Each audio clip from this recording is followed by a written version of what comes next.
Goeiedag, ek groet jou in die kosbare naam van Jesus Christus.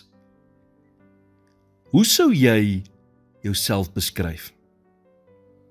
Is jy van nature positief of negatief?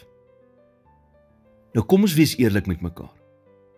Om 'n positiewe gesindheid in vandag se lewe te behou, is nie die maklikste ding om te doen nie.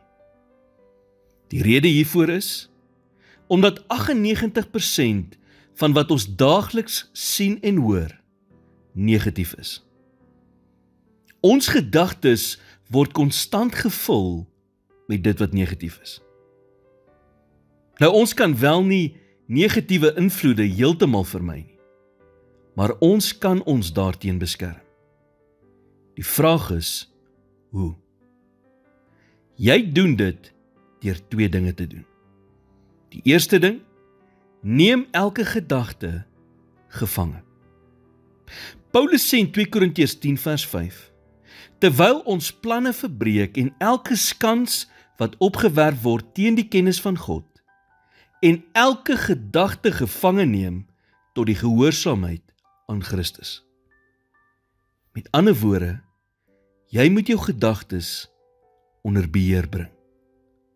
As jy nie jou gedagtes gevange neem nie, sal jou gedagtes jou gevange neem.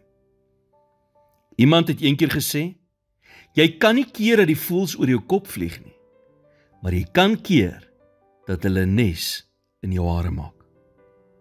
Net so, kan jy nie keer dat sekere gedagtes by jou opkom nie, maar jy kan jouself weerhou om op daardie gedagtes te mediteer.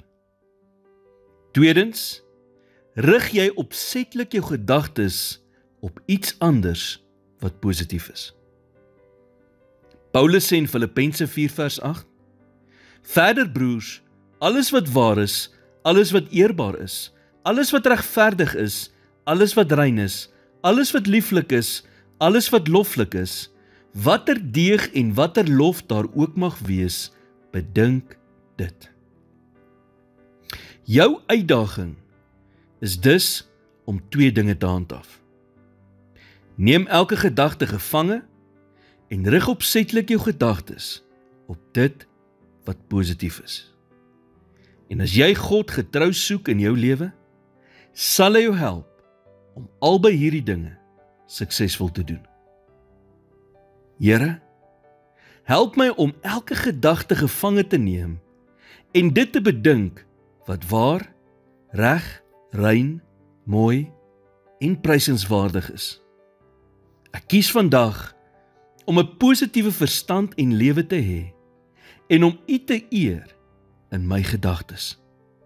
In Jesus naam bid ek dit. Amen.